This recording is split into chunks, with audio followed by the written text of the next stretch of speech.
Assalomu alaykum, hurmatli yurtdoshlar. Bugun men sizlarga pensionerlar uchun juda muhim bo'lgan masalani tushuntirib beraman. Gap oddiy bir yozuv, oddiy bir hujjat, oddiy bir ma'lumot haqida ketadi. Lekin aynan shu yozuv pensiya miqdorini oyiga 100 ming so'mga emas, ba'zi holatlarda 1 million, 2 million, hatto 3 million so'mgacha oshirib yuborishi mumkin. Eng achinarlisi ko'pchilik pensionerlar buni bilmaydi. Bilganlari ham qayerga borishni, qanday ariza yozishni, qaysi hujjatni talab qilishni tushunmay yuradi. Men bugun sizga masalani oddiy tilda birma-bir tushuntiraman. Kim xavotir olishi kerak, kimda imkoniyat bor, kimda esa bunday oshirish chiqmasligi mumkin. Hammasini aniq aytaman. Iltimos, hozirroq kanalga obuna bo'ling, videoga like bosing, chunki bu ma'lumot sizga kerak bo'lmasa ham ota-onangizga, qo'shningizga, qarindoshingizga juda katta foyda berishi mumkin. Avval pensiya qanday hisoblanganini tushunib olaylik. Pensiya miqdori faqat odamning yoshi bilan belgilanmaydi. Pensiya hisobida bir nechta muhim omil bor. Ish staji, ish haqi, sug'urta badallari, mehnat faoliyati tasdiqlangan davrlar, ayrim imtiyozli davrlar, lavozimlar, zararli sharoitda ishlagan yillar, bolani parvarish qilgan davrlar, harbiy xizmat, o'qish yoki boshqa qonunda ko'rsatilgan holatlar. Ko'p pensionerlar shunday deb o'ylaydi. Menga pensiya tayinlangan, endi hammasi tugadi, boshqa o'zgarmaydi. Mana shu fikr eng katta xato. Pensiya tayinlangandan keyin ham qayta hisoblatish mumkin.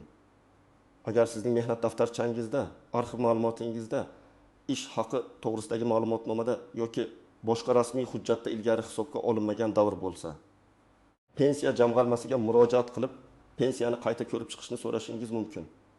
Bu yerda yashirilayotgan yozuv deganda men bir narsani nazarda tutyapman. Ko'pchilikning hujjatlarida mavjud bo'lgan, lekin pensiya hisobiga kiritilmagan yozuvlar bor. Masalan, mehnat daftarchasida eski korxona nomi yozilgan, lekin arxiv tasdig'i olinmagan yoki ish haqingiz yuqori bo'lgan yillar bor. Lekin pensiya tayinlanganda pastroq maoshli davrlar hisobga olingan. Yoki siz zararli sharoitda ishlagansiz, ammo bu imtiyozli staj sifatida kiritilmagan. Yoki ayol kishi bolalarini parvarish qilgan davrni umuman eslatmagan. Yoki sobiq kolxoz, sovxoz, zavod, qurilish boshqarmasi, paxta tozalash zavodi, temir yo'l, kon, energetika, tibbiyot, ta'lim tizimidagi xizmat yillari to'liq tasdiqlanmagan. Avvallari ko'p odamlar arxiv yo'qolgan, korxona tugatilgan, ma'lumot topilmaydi degan gapni eshitib indamay ketgan. Hozir esa vaziyat o'zgargan. Davlat xizmatlari, arxiv idoralari, elektron bazalar, my.kubuz orqali murojaat qilish imkoniyati kengaydi. Korxona tugatilgan bo'lsa ham uning hujjatlari hududiy arxivga topshirilgan bo'lishi mumkin. Eski ish joyi nomi o'zgargan bo'lsa ham hujjat izlab topilishi mumkin. Muhimi, pensionerning o'zi talab qilishi, ariza berishi va meni pensiyamni qayta hisoblab bering deb rasmiy murojaat qilishi kerak. Endi kimlar birinchi navbatda xavotir olishi va hujjatlarni tekshirish kerakligini aytaman. Birinchi toifa. Pensiyasi juda kam chiqib qolgan, lekin butun umr ishlagan insonlar. Masalan, odam 35 yil ishlagan, lekin pensiyasi minimal yoki unga yaqin. Bu holatda savol tug'iladi. Nega 35 yil staj bo'lsa ham pensiya past? Demak, yo ish haqi noto'g'ri olingan, yo staj to'liq kiritilmagan, yo ayrim davrlar tasdiqlanmagan bo'lishi mumkin. Ikkinchi toifa 1990 yillar, 2000 yillar boshida turli korxonalarda ishlaganlar. O'sha davrda ko'p korxonalar yopilgan, nomi o'zgargan, hujjatlari tarqab ketgan. Pensiya chiqqanda xodim bu davr tasdiqlanmagan deb hisobga olmagan bo'lishi mumkin. Masalan, bir erkak kishi 1995 yildan 1935 yilgacha zavodda ustachi bo'lib ishlagan. Mehnat daftarchasida yozuv bor, muhr bor, lekin pensiya tayinlash paytida ish haqi ma'lumotnomasi olinmagan. Natijada uning pensiyasi faqat keyingi past maoshli davrlar bo'yicha hisoblangan. Agar u arxivdan 1992 yillardagi yuqori maosh ma'lumotlarni topsa, pensiya qayta hisoblanishi mumkin. Uchinchi toifa, zararli yoki og'ir sharoitda ishlaganlar. Masalan, konchilar, metallurgiya, kimyo sanoati, sement zavodi, issiqlik elektr stansiyasi, gaz va neft sohasida ishlaganlar, ayrim tibbiyot xodimlari, rentgen bilan ishlaganlar. Qozonxona xodimlari, payvandchilar, traktorchi mashinistlar, yer osti ishchilari.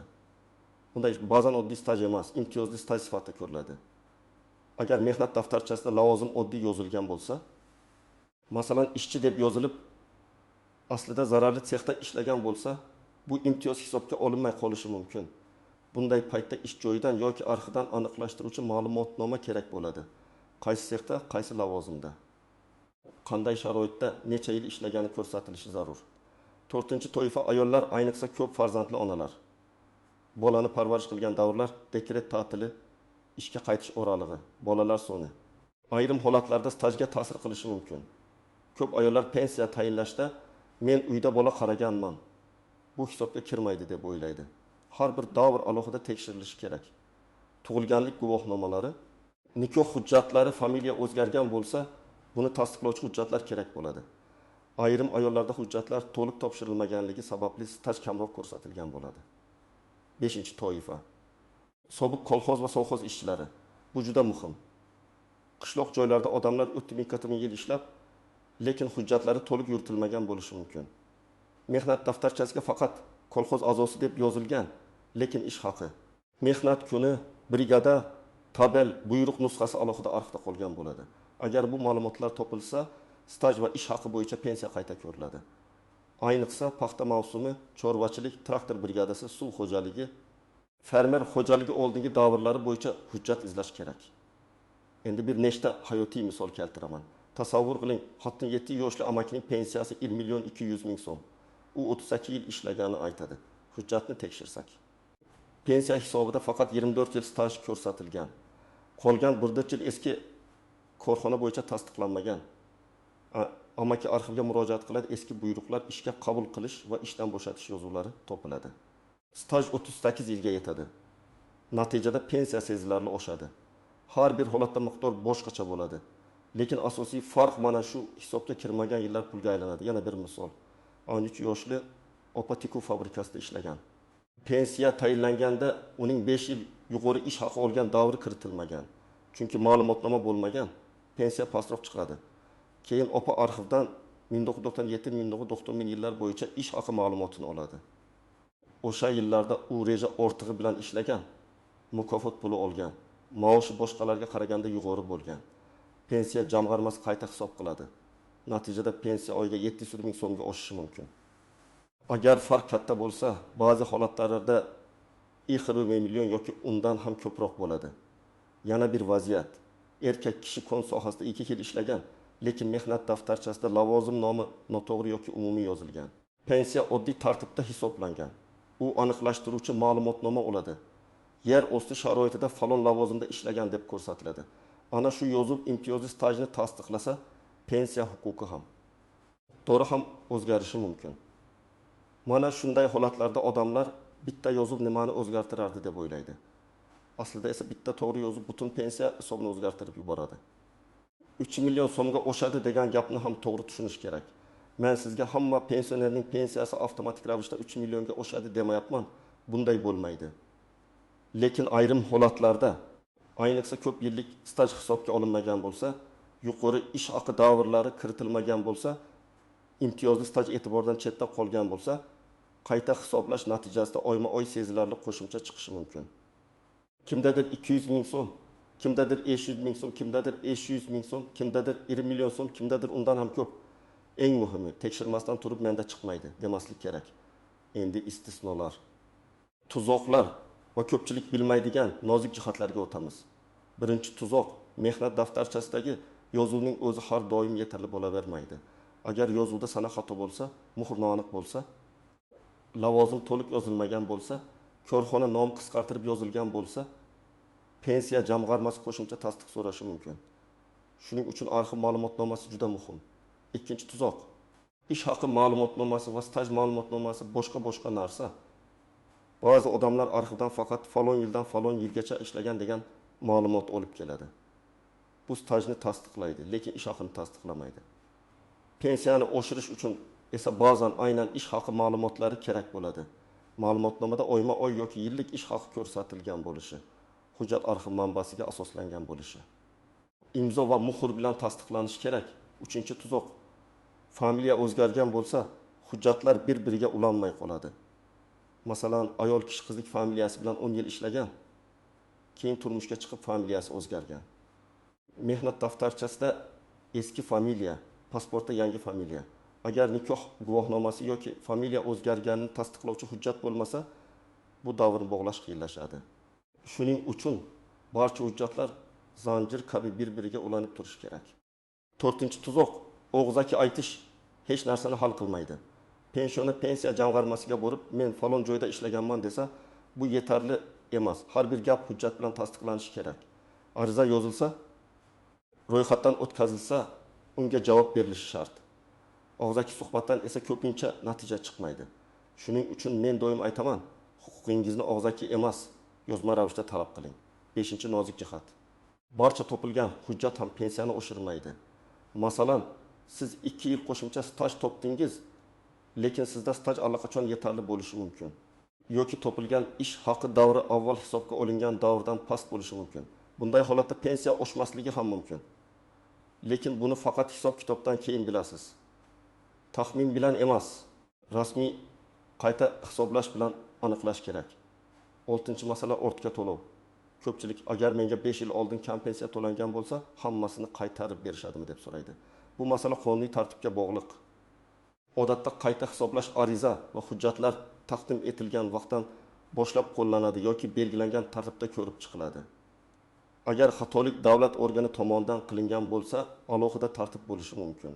Shuning uchun arizada nafaqat qayta hisoblashni, balki qonunchilikda belgilangan tartibda farq summalarni ham ko'rib chiqishingizni so'rayman deb yozish kerak. Javobni yozma oling.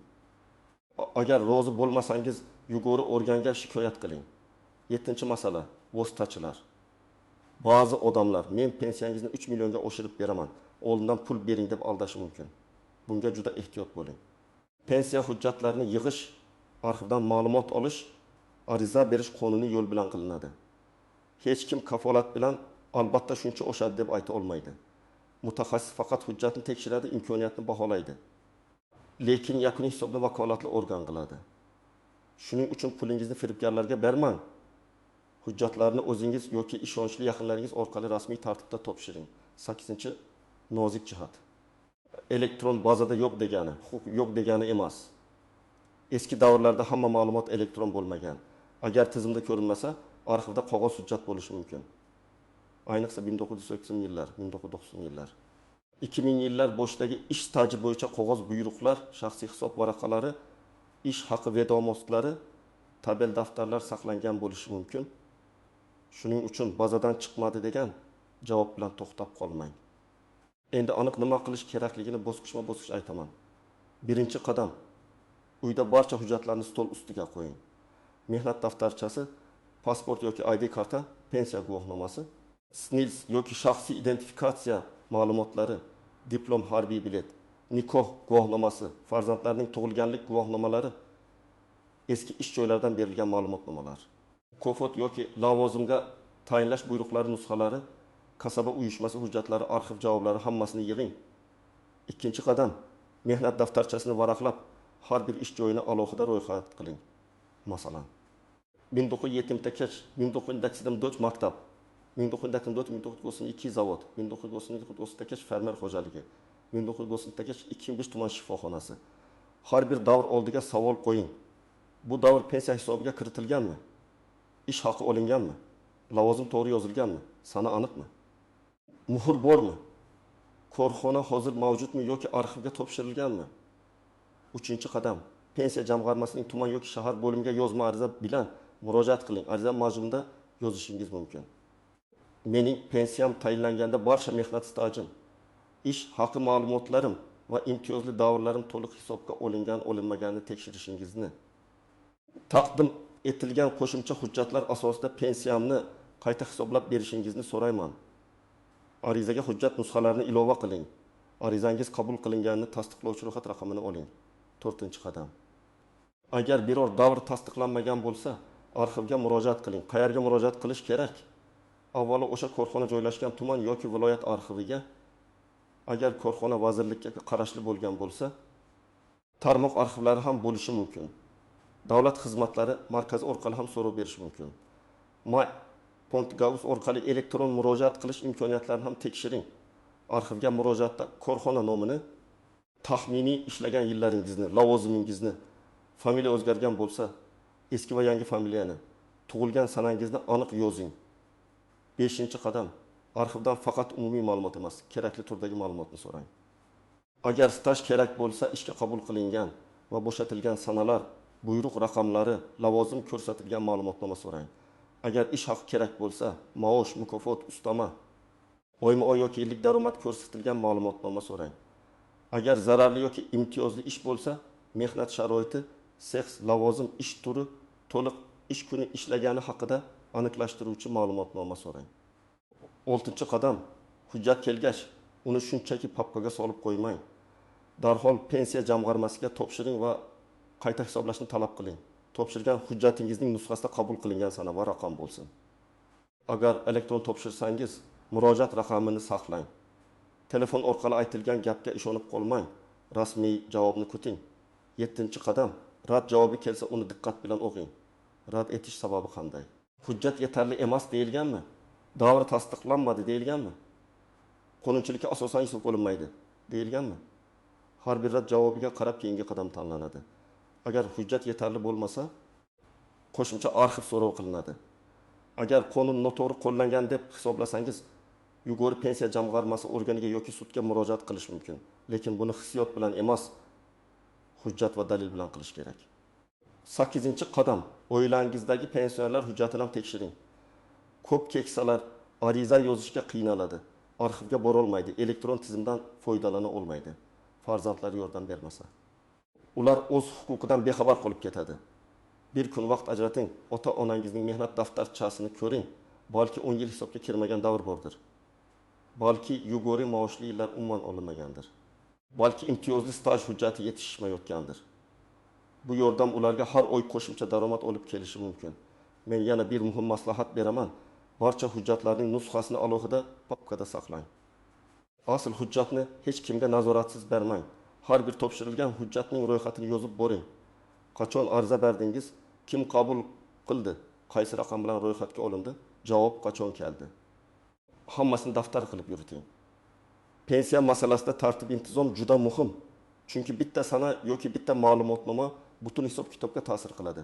Hurmatli tomoshabinlar, bugungi mavzuning asosiy mazmuni shuki, pensiyangiz tayinlangan bo'lsa ham, hujjatlaringizni qayta tekshirdirish huquqingiz bor. Mehnat daftarchasidagi yozuv, arxiv ma'lumoti, ish haqi to'g'risidagi ma'lumotnoma, imtiyozli stajni tasdiqlovchi hujjat pensiya miqdorini sezilarli oshirishi mumkin. Bu hamma uchun bir xil natija beradi demayman, lekin tekshirmagan odam hech qachon bilmaydi. Agar siz yoki yaqinlaringiz uzoq yillar ishlagan bo'lsa, pensiya esa juda past chiqayotgan bo'lsa, bu mavzuni befarq qoldirmang. Hujjatlarni yig'ing, yozma ariza bering, arxivdan ma'lumot so'rang, rasmiy javob talab qiling. Aynan mana shu oddiy harakatlar ba'zi pensionerlar uchun har oy qo'shimcha 100 minglab, hatto millionlab so'm degani. Izohlarda yozing. Sizning pensiyangiz hisobida staj yoki ish haqi bo'yicha muammo bo'lganmi? Arxivdan hujjat olganmisiz? Pensiyangiz qayta hisoblangandan keyin oshganmi? Tajribangiz boshqalarga yordam beradi. Videoga like bosing, kanalga obuna bo'ling va bu videoni ota-onangizga, qarindoshlaringizga, qo'shnilaringizga yuboring. Chunki bugun eshitganingiz bir insonning pensiyasini butun umrga oshirib berishi mumkin.